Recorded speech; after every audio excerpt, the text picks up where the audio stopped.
Namastê. Vamos falar um pouquinho da filosofia do yoga.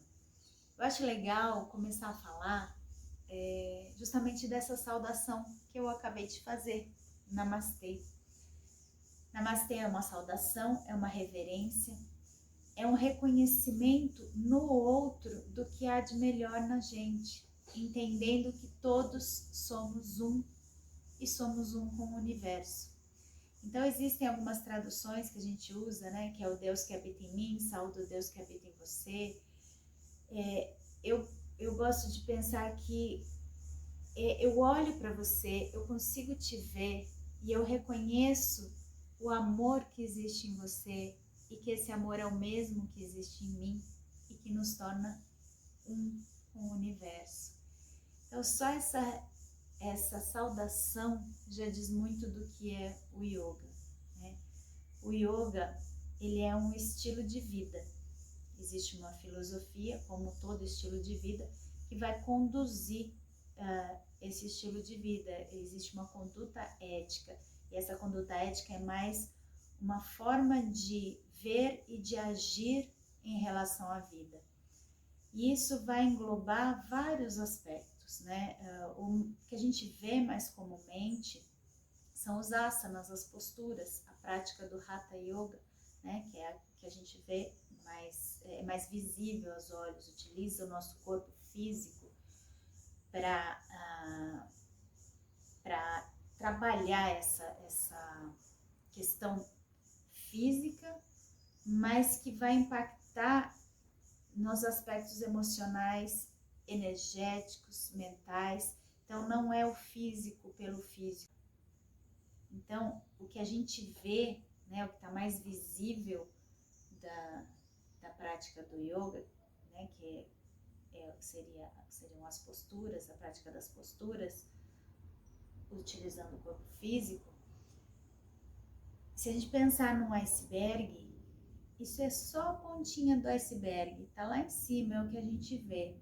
Mas existe uma estrutura, uma filosofia, um conceito, um estilo de vida que vai sustentar tudo isso. E não só isso, existem outras práticas mais sutis, né, que vão trabalhar com a respiração, os pranayamas.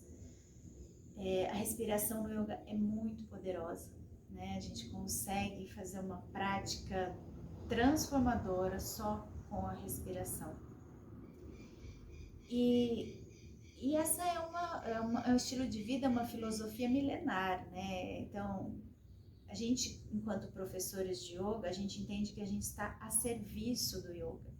Não cabe invenções, né? A gente aprende a filosofia na sua essência, né? No yoga clássico, com os grandes mestres que inicialmente trouxeram essa filosofia verbalmente, né? Na tradição oral. Então isso foi colocado, sistematizado, colocado em papel, vamos dizer assim, para que chegasse até a gente. Muito tempo depois da prática já estar sendo trabalhada, mestre e discípulo, né? Então, muito estudada, muito testada, muito vivenciada. Então não cabe a nós inventarmos este ou aquele yoga, vamos dizer assim, né? Cabe a nós estudarmos o máximo que a gente pode. Eu falo que eu preciso de algumas vidas para aprender tudo que o yoga tem para me ensinar, né? Então cabe a nós estudarmos com dedicação, com disciplina, que é um dos preceitos de yoga, é a disciplina, e nos colocarmos a serviço, né? Sermos um instrumento desse estilo de vida, dessa filosofia que é ao mesmo tempo tão bonita e tão poderosa, né? E a gente tem a ideia muitas vezes de que o professor de yoga ou o yogi é aquela pessoa sempre calma, sempre, né, o mundo pode estar caindo à sua volta e ele está lá meditando. Isso visto dessa forma, já é um desvio do que a filosofia ou estilo de vida nos propõe. Porque ele nos propõe que a gente experimente a sombra, que a gente experimente o que nos incomoda, que a gente só se transforma, que a gente só evolui a partir do momento que a gente consegue enxergar a sombra. Se a gente varrer ela para baixo do tapete e achar que está tudo lindo e o mundo está caindo, a gente está só escondendo. Se a gente não aprender nessa vida, e daí a gente, dentro da filosofia, acredita, né, no ciclo de vida e morte, na roda de Sansara, né? A gente vai voltar e vai voltar e vai voltar até a gente conseguir aprender o que a gente veio aprender aqui. Então, isso é uma outra coisa. Eu vou dar algumas pinceladas de algumas coisas que o yoga nos ensina, né? Essa filosofia nos ensina. Uma delas é essa, que nós não somos esse corpo físico, né? Nós somos a alma, nós habitamos esse corpo físico. E isso, para mim, essa percepção muda tudo, porque é lógico que não é porque eu não sou meu corpo físico que eu vou dedicar a minha atenção só à saúde da minha alma, saúde mental, minha saúde espiritual, emocional. Não, esse corpo físico é um presente que nos foi dado para que a gente pudesse estar aqui nesse momento e aprender o que a gente precisa aprender. Eu só vou poder evoluir nessa caminhada rumo à liberação, rumo à iluminação, a partir do momento que eu puder usar esse corpo físico, esse corpo denso, esse corpo finito, para estar aqui e aprender o que eu preciso aprender e evoluir. Então, a partir do momento que eu ganhei esse presente e eu preciso desse presente para estar aqui, para evoluir, é minha obrigação cuidar desse presente, cuidar do meu corpo físico. Mas eu não sou esse corpo físico, né? Tudo, a gente entende que tudo que tem fim é ilusão. O que é real é o que não tem fim. E o que não tem fim é essa essência que nós somos. Segundo o nosso entendimento, na filosofia do yoga, nós, em essência, não morremos. O que morre é o corpo. E essa nossa essência, ela vai aprendendo sempre. E a gente entende que quando a gente não tiver mais nada para aprender, eu, por exemplo, tenho certeza que eu vou precisar de algumas encarnações. Mas a gente entende que quando a gente não tiver mais nada para aprender, quando a gente tiver entendido plenamente o que nós somos com o universo, né, essa conexão, essa integração, essa liberação da limitação, tudo que é finito, tudo que morre é limitante, tudo que tem fim é limitante. Então, quando nós realmente entendermos essa nossa liberação da limitação, nós não temos mais o que vir aprender, né? E o que nos traz, o que nos traz assim para essa ter que voltar e continuar aprendendo, né? O que nos dificulta nessa caminhada? Nossos apegos. Nossa, e apego, ontem eu fiz uma live com a Carla, falando um pouco disso.